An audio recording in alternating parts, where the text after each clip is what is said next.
If you're interested in neural networks or the foundational ideas behind large models, you're welcome to keep listening. What follows may offer you an unexpected new perspective and, by the end, it just might surprise you.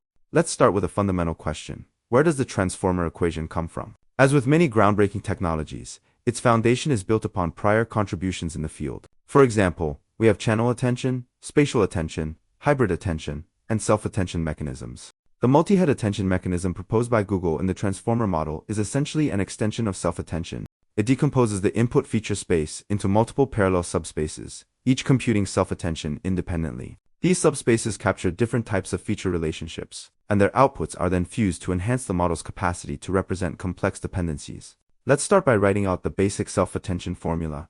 The output of the softmax operation yields values between 0 and 1. These resemble weights. Doesn't it tempt you to consider replacing them with something else? After simplification and compression, the attention operation becomes attention等于W乘V. Next, we consider the actual matrix multiplications involved. Further compression leads to a diagram that can be represented as a simple matrix multiplication. Looking at each unit in the attention matrix, it begins to resemble a familiar form. Wx 加 Wrx 加 Wrxr 加 W3x3 加等于 Wx. This formula is strikingly similar to that of a perceptron. Indeed, the foundational principle remains the same. As Frank Rosenblatt taught us, the perceptron model and enhancement of the earlier McCulloch-Pitts MP model can handle continuous valued inputs and outputs.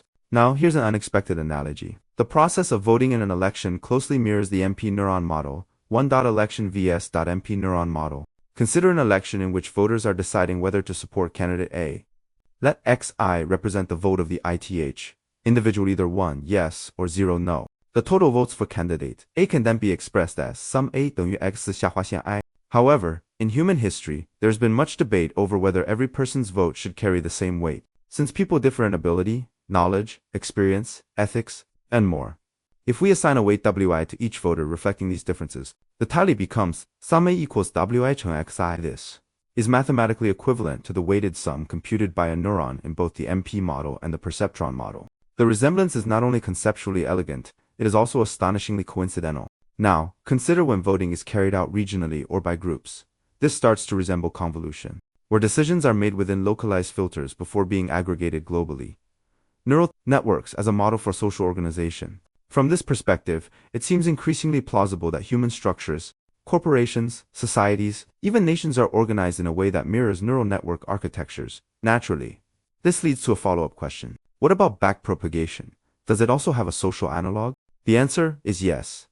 In the 2023 paper, Algorithms for Constructing Society Organizations, and also for Life's VIXRA, 2407.0025. The section, Organizational Feedback versus Backpropagation Algorithm, makes a compelling case.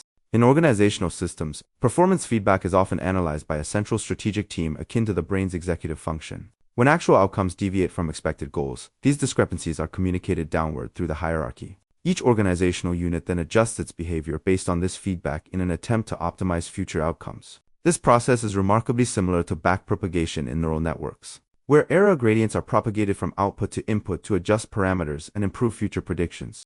Interestingly, this idea partially overlaps with concepts explored in the Nature paper.